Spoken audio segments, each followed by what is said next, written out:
How you going, guys? So you know what really gets my goat?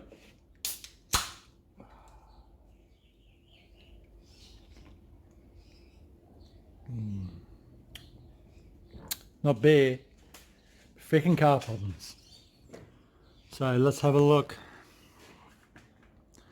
I have an issue with my engine, and I think it may be the timing chain. So I've ripped out the front of my engine.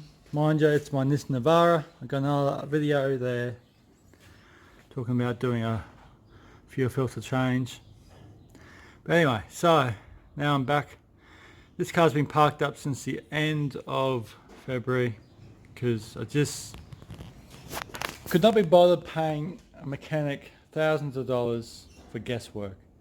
I took this car to 3 mechanics and they could only give me guesswork on what they think it might be the problem, and I have to do further investigations.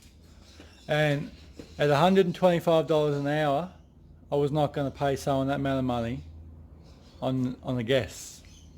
I know it's their job and knows how they have to do it, but you know, if they were to tell me straight up that it's just this and X amount of hours, go fix it, I would be like, yeah, no worries. But no one could tell me roughly how many hours, and I wasn't just going to let some mechanic rack up the bill. So I decided to park it up, and when I got time, I was going to do it myself. I'm quite capable of doing it on my own, except for time factor. But anyway, so here we are, like 10 months later, 11 months later, and finally getting to it. Alright, so from last, I talked to a mechanic, told him the symptoms, told him what a few other mechanics have said. He basically turned around and said to me, those mechanics are idiots, it's a timing chain. Because these Navara, I got a D40 YD25 engine, they're notorious for the lower timing chain to go.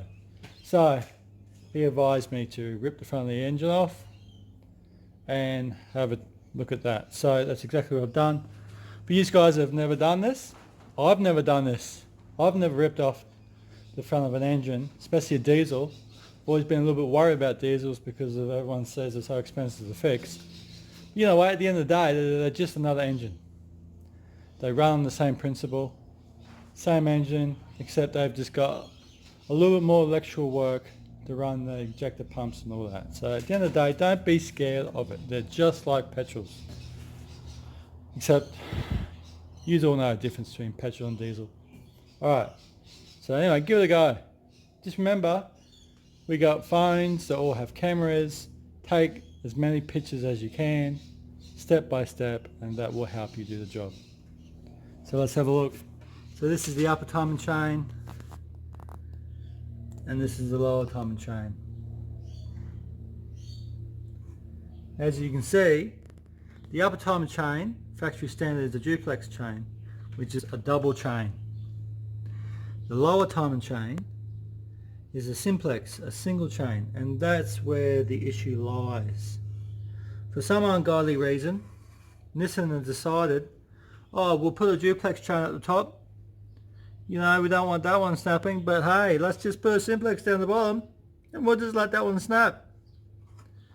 And from what I've researched, Nissan won't admit that that's a fault, and they won't take any responsibility, and so this problem is just happening.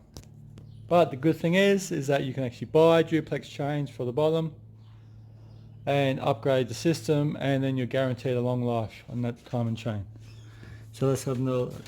So I've actually got, so you got here the top tensioner arm with the tensioner ram, I think that's what they call it. So I think the problem is maybe the lower timing chain, but I'm not completely convinced because I took off the lower chain tensioner, and that's the only evidence of wear. Now, excuse me. Now going by that, yes, it does need a new timing chain kit, going by that wear. But I'm not completely convinced that that is a problem for my engine. But anyway, I just want to do this video so all you guys out there that are afraid to rip off your engine because it's a diesel, afraid of the stigma of it, just don't be. Hey, just get in there, get a good set of spinners, get a good set of shifters and sockets, and just get in there and rip off everything in your way.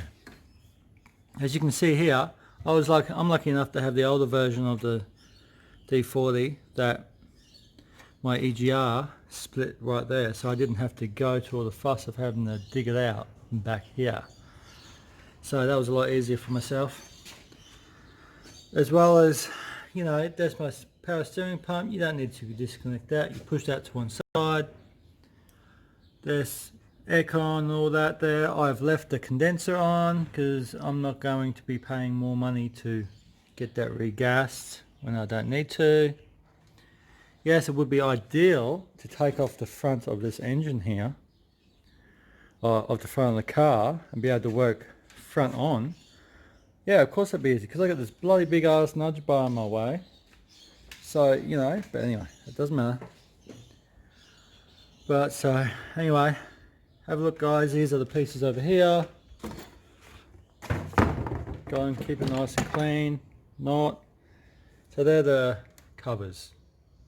So even on that, like this bugger all wear there.